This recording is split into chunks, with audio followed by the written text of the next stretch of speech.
Well, when I left school, there wasn't, back in the 70s, there wasn't a lot of choice for women. I think there was hairdressing, secretarial work, nursing, teaching. COVID came and I realised that I'd kind of burnt out.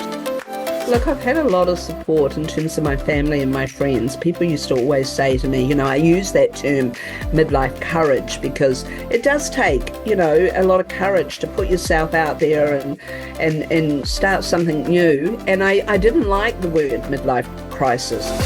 To make ceremony just part of your life, we don't have to wait until we have a celebration time or a crisis to want to, have a ceremony. Well, haere mai from my heart place to your heart place, Sharleen Greer, to Heart Place Hospital podcast.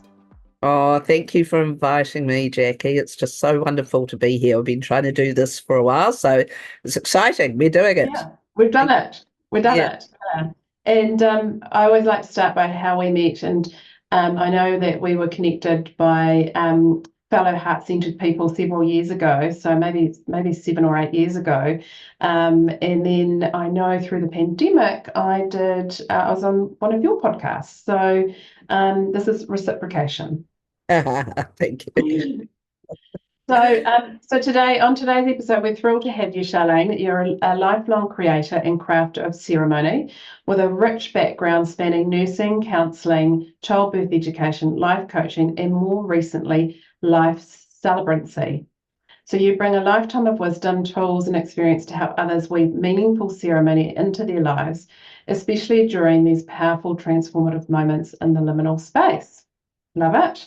And so, Sharleen, you began using ceremony and ritual in your own life as a young woman, or incorporating them with your family, and now offer this deeply healing service to others. And today, in this episode, I'd love that for us to explore the importance of ceremony, of marking life's transitions, and how creating rituals can bring healing and meaning, and the power of sitting in circle with other women, a practice that brings depth, connection, and empowerment. And so everybody join us as we dive into how we can bring ceremony into our daily lives and celebrate the richness of life through intentional rituals. Exciting. Lovely introduction. You're most welcome. So I'd love to hear how this came about. In the intro, we've talked about how this started with in your younger years. And which is so curious because it's now becoming more modelled, but probably not so much in your younger years. So I'm just curious how that all came about. Well, when I left school, there wasn't, back in the 70s, there wasn't a lot of choice for women. I think there was hairdressing, secretarial work, nursing, teaching. My older sister had done hairdressing, so I thought I'd try nursing. I was born a carer, so it just felt like, let's give nursing a go. And so I did nursing, and I realised very soon in the piece that the illness model wasn't for me. It didn't sit comfortably within me. I was more into wellness. So I left nursing and I spent 18 months traveling through Asia and India on my own. And obviously this was very pivotal in my life. And I learned how they did wellness so much better, and also how they used ceremony in their life, and in a lot of those third world cultures. And it seemed to make them, I don't know, they just had a sense of being a lot more happier, a lot more rounded and grounded and all those sorts of things. So I came home and studied naturopathy, got my diploma in naturopathy. But I realised in that last year we did a lot of counselling, and I realised, loved the naturopathy model, but still there was something missing. It was still telling people what to do, or they would come to you wanting you to tell them what to do. There wasn't a lot of self-responsibility. So I ended up doing a counselling diploma. So, I'm a lifelong learner. I love being in groups of like-minded women studying and doing workshops and things. It really fills my cup even to this day.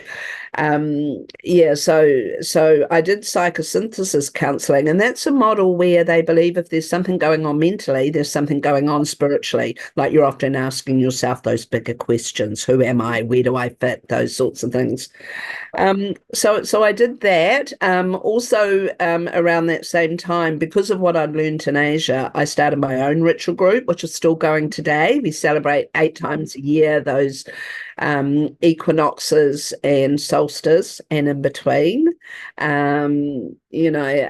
So I did that, and then in my 30s, from going forward, things seemed to happen in the decades. So my 30s was about having children, and I was a big believer in home birth.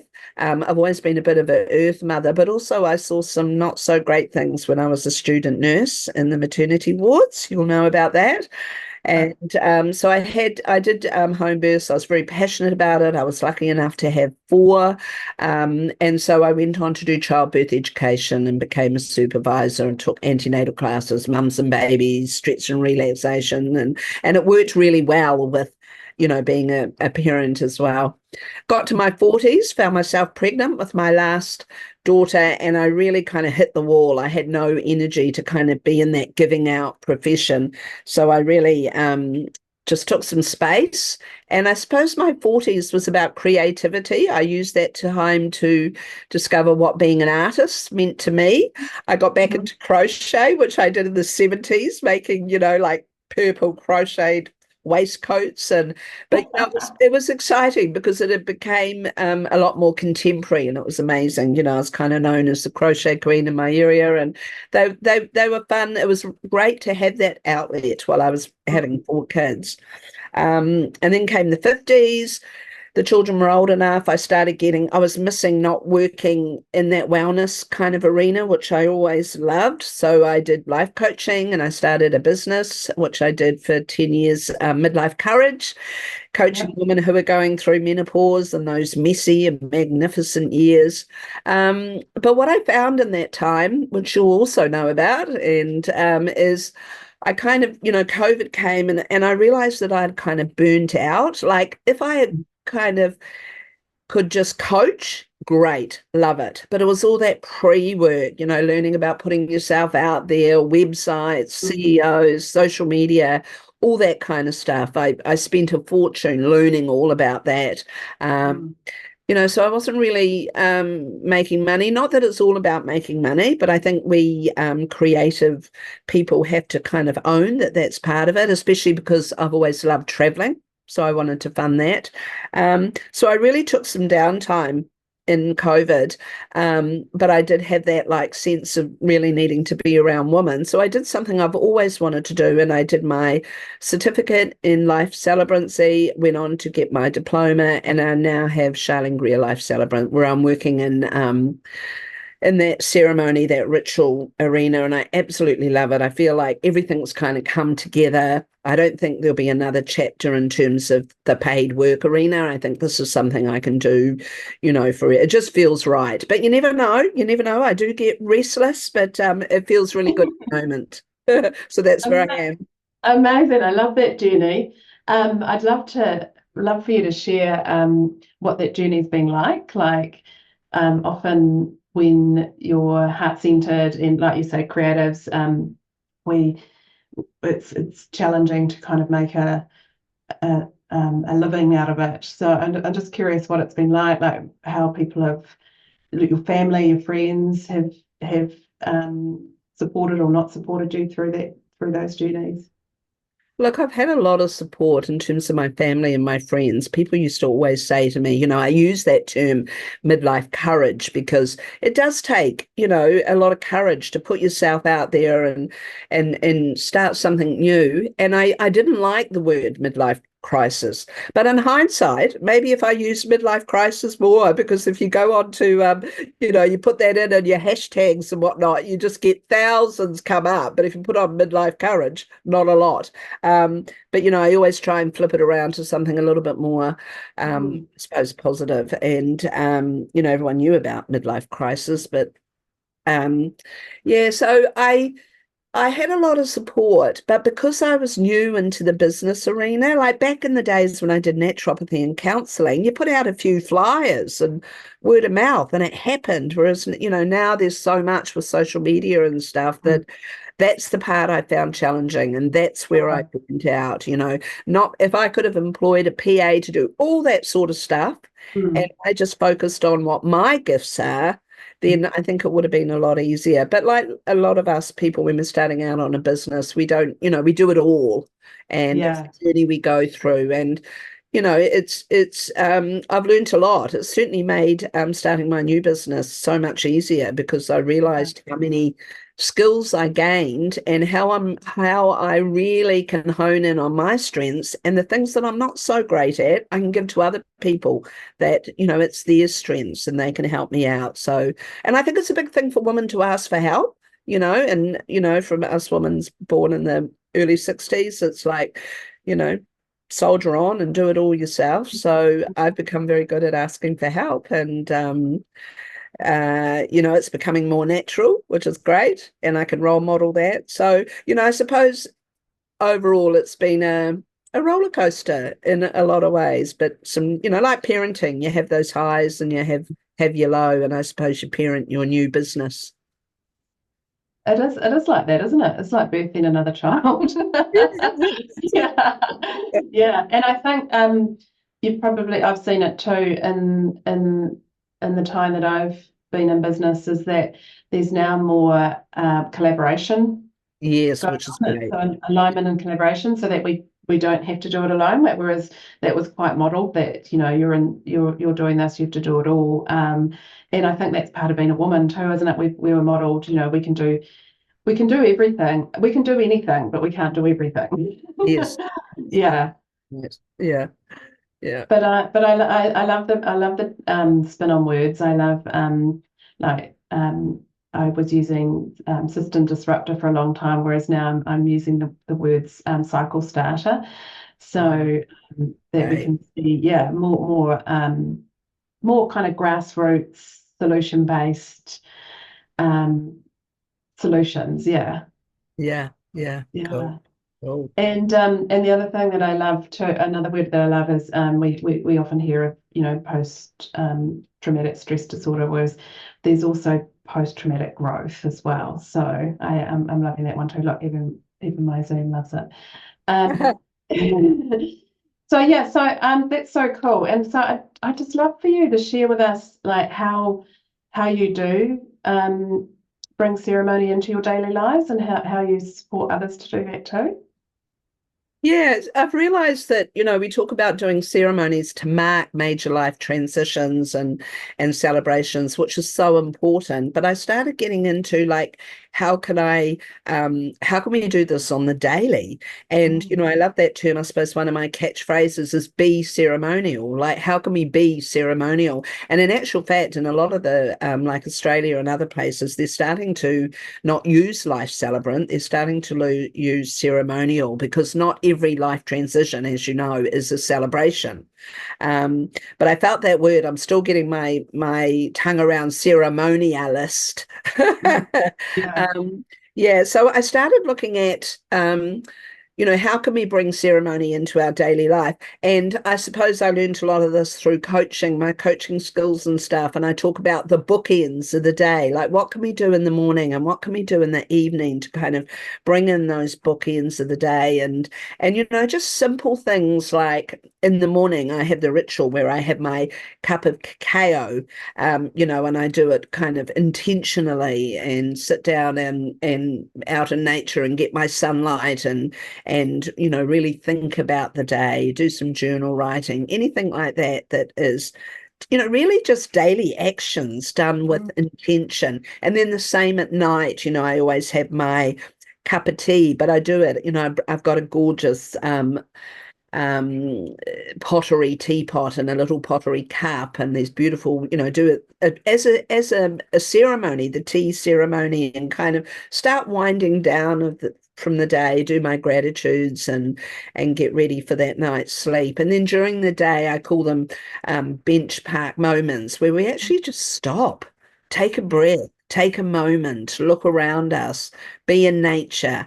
I also encourage people to have an altar, that a place where they can go and they can change it as need be. Something going on in your life, put little things, candles or little I don't know, goddess statues or whatever means, to you. Mm.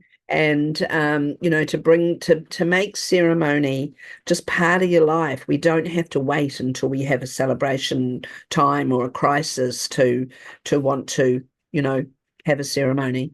Yeah, and it's working well. It's a little bit of a side hustle in terms of teaching people how they can do that mindfulness and just being in the moment, more being rather than doing, busy. Yeah, Yeah. yeah, All of that. yeah. Amazing. Yeah. So I practice savers every morning. So stillness and silence. And that's where I do like a body scan.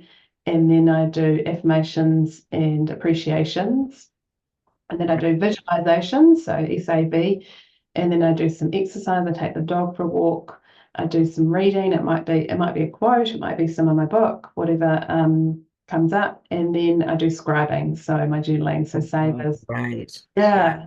Yeah, yeah. I'm glad you said exercise, like that movement. I've discovered reformer Pilates this year, and I Okay. absolutely love it. I go most mornings if I can. So, in fact, I'm I'm starting to revolve my life, my days around that hour where I go to reformer, and it's I don't think my body's felt so strong for a long time. So Oh, exercise amazing. and is great. Yeah, well done on Yeah. doing Yeah. on being ceremonial, Jackie. Yes. Yeah. Thank you. Yeah. Yeah. And but there's my altar there, pointing to my altar there. Great. One Excellent. of, one of. And as you know, just recently come back from a trip, and I brought back some stones and crystals and an aspen leaf. So they're all on my altar. It's Oh, yes. it's current. Um, and just going back to your reformer Pilates, I love how again, once again, it's more intentional. Like you're feeling it, you're loving it, so you're going for it. Whereas I know in the past when I wasn't so intentional, I was tick boxing that kind of exercise. Like I was like, oh, I've got to You exercise had to do today. it. Yeah, Yeah. Yeah. yeah. Whereas I find now, like I'm really loving my garden. So I'm Yeah. being really intentional with how I move within the garden. So I know, like in village days, we didn't go to a class for an hour. Like, we were picking apples or carrying water, or we were actually moving our body with intention to survive. So Yes.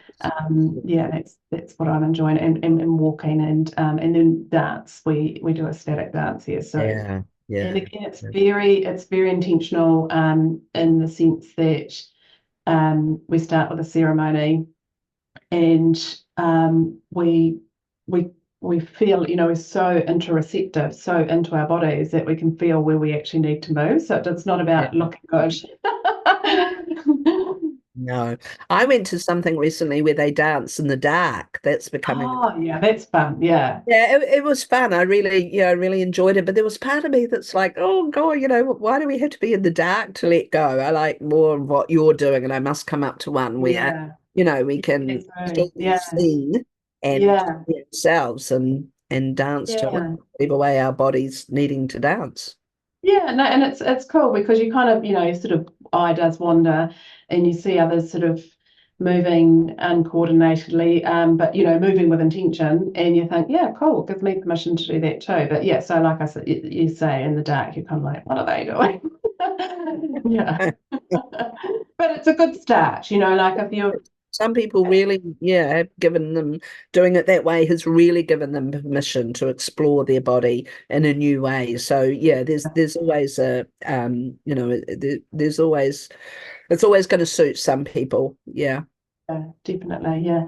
And so on our podcast, we've had like death doulas and birth doulas, and so I'm just curious, like with your celebrancy work, like are you working with people if it's an end of life celebration, like are you working with them in this lifetime so that they can be part of that celebration? Yes, I know. I am. And it really took me by surprise because I've got four daughters, and they're all getting married and stuff. I always thought Oh, I'd be a wedding celebrant. And I do weddings. Like I've got a wedding this Saturday.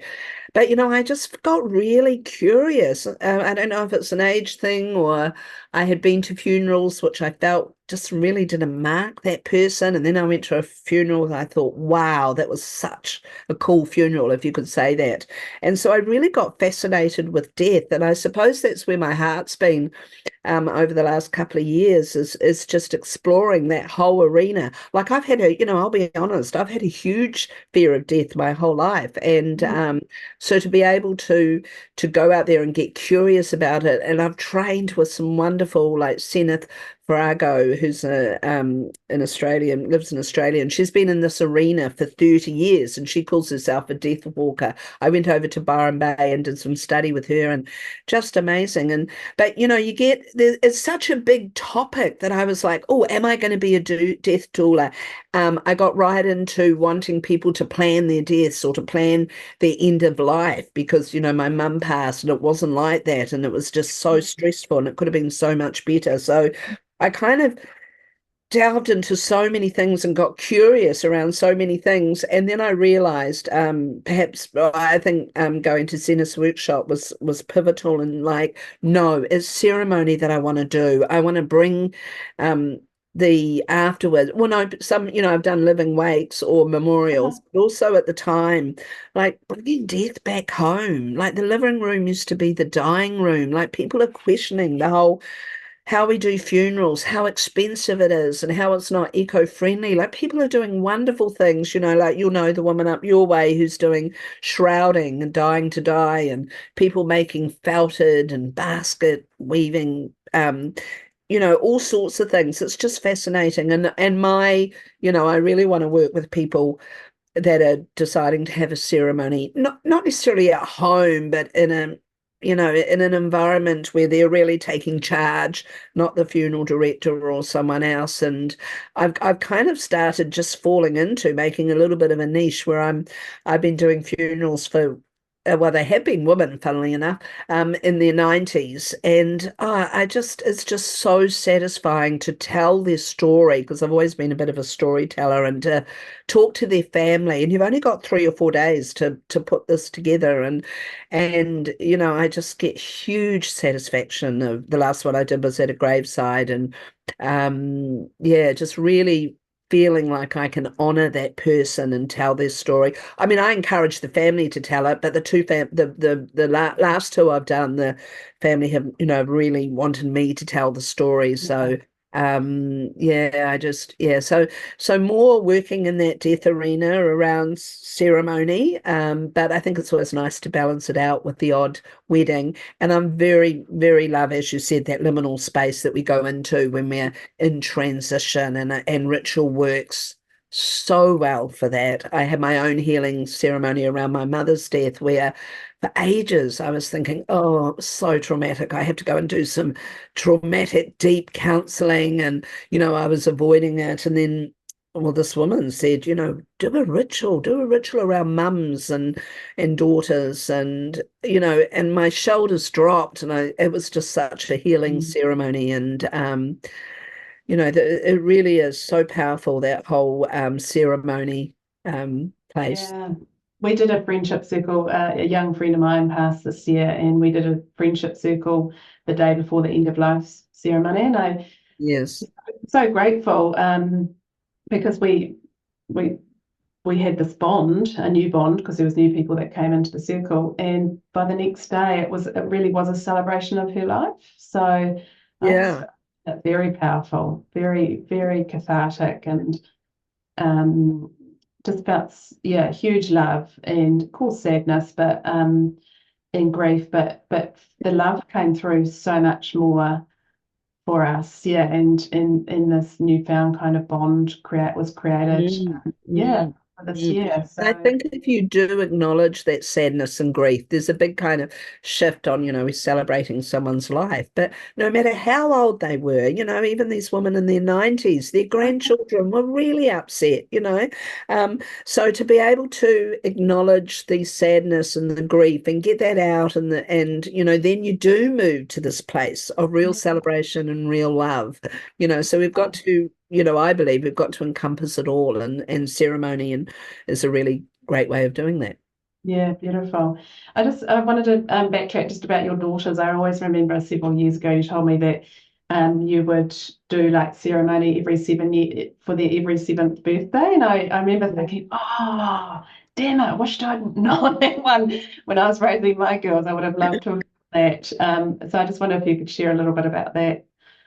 Yeah, I suppose because of all the training I was doing at the time when I had my first daughter, I was, Steiner and all sorts of things. They all talked about these 7-year cycles and how pivotal they are. So I just found myself when my first daughter turned 7, I hadn't had her christened. So I kind of did what you would call a naming, a modern day christening and marking that 7-year cycle of going from being a baby, a toddler, and going out into the world. And I did have people there that were going to be like her godmother or like the special people I called them in their lives. And then it went on to 14. But like those teenage years are so hard, and we've never had a way to mark it. And when they got their first menstrual cycle to mark it in a way that there was nothing about shame that what could we do? And the 21st were more, I suppose, traditional, and by then they're adults, and two of them wanted a party, and one wanted to use the money to go overseas. So we didn't have sitting in circles so much for the 21st. But I suppose the last one I did was I've been so fortunate to become a grandparent. So at my oldest daughter's, she had a blessing way ceremony, which I was introduced to for my last two daughters, where we had 30 women sit in circle, and she asked me to, with a friend of hers, to, guide that. And it was just so wonderful, so wonderful. It's such Oh, to go into birth with that pre-work done, like, I know for myself, having home births when things got really tough, I just kind of called on to the energy of those women that I sat in circle with, and I knew they were there. I had made a bracelet with embroidery cotton that they had all given me and said, this color green is for strength, or this color, you know. yeah, So I had that there. We also get everyone to bring a bead for the baby. And so all my daughters have a string of beads that they, can use to call on for all those intentions and strengths that women gave them at that time. And I really believe that it does help with a much more healing, holistic birth. And my daughter, I couldn't believe she was having a home birth. Really, she's not that kind of blood and injections is just like a major for her. And she surprised me. She did so well, and I'm sure that having that blessing way ceremony with all those women, like they made all these affirmations, they were all around her, and she had yeah. done that pre-work, so important. So my children kind of, yeah, they grew up with me being a bit woo woo. If they needed anything mainstream, they went more to their dad. Yeah, yeah, yeah. And I think this is how we're going to create the change, isn't it? Is Yes.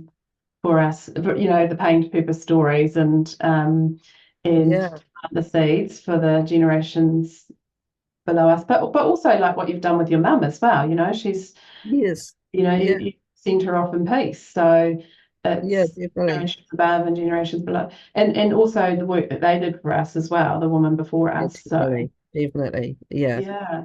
yeah. Oh, I love it. Thank you so much for sharing. And this is this is with Hapless Hospital, we are the umbrella so that people like ourselves can work in our zone of genius and keep offering our wisdom and our skills and our expertise out into our society so that that ripple effect enables us to have a society that thrives, not just survives.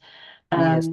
And it's on us as carers to be in that thrive energy. So that's where Place Hospital comes in to umbrella and make sure that happens. And Yes. yeah. Yes. So Yeah. thank you so much for sharing your wisdom, and it's totally in alignment with our other service providers who are doing the doula work and Stuart work and trauma healing work and Yes. everything. So yeah, so I'd love to if you could share with our listeners like something that's coming from your heart place right now and where people can find you. Okay.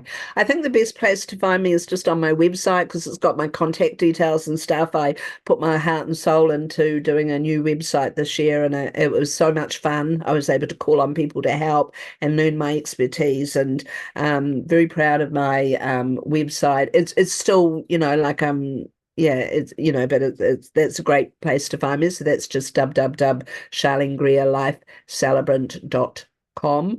And, I suppose where my heart is at the moment is bringing death ceremony back to home. And also part of that is bringing our elderly home. Yeah, Mm. like, we're the baby boomers. We're going to be the baby, No. born from 46 to 64. We're going to see the biggest cohort of elderly people that the world's ever seen. And right now, today, there's not enough hospital beds, there's not enough hospice beds, there's not enough rest homes. So we have to bring it home, which is exciting, and Yeah. bring our elderly home and, give them purpose, give them community. Um, and I'm very passionate about it. I've always worked with the elderly. I love it, and I'm not like both my parents ended up in rest homes as well, so I'm not condoning it, but I can just, my heart's in finding that way that we used to do it, bring those traditions back, and Yeah. yeah, yeah, definitely. Oh, I love it. Thank you so much, Charlene. And yeah, look forward to sharing this with more people. Yeah, thank you. The half an hour went so quickly. I like Yeah. it. Yeah, we But did it. We made yeah, yeah, it. lovely connecting with you, Jackie. And I You just want to too. acknowledge all the wonderful work you've done. I've really been following your Oh, journey, and from like finding that place in Mangawhai. I was disappointed it wasn't in Whangatiao, yeah, I know, right? but Almost. you're very, very close, and Yeah. just seeing what you're doing, you're just like Oh, strived forward, and it's just amazing. You're really, yeah, I just want to acknowledge what you're doing, and how much you're needed. Yeah, thank in the you. Oh, I appreciate that so much. Thank you so much. world. Okay, nice talking to you, Jackie, and You I'll talk too. to you soon and do some ecstatic dancing. I love that. I love that. You know, I love that. Yeah, cool. Okay, thank you.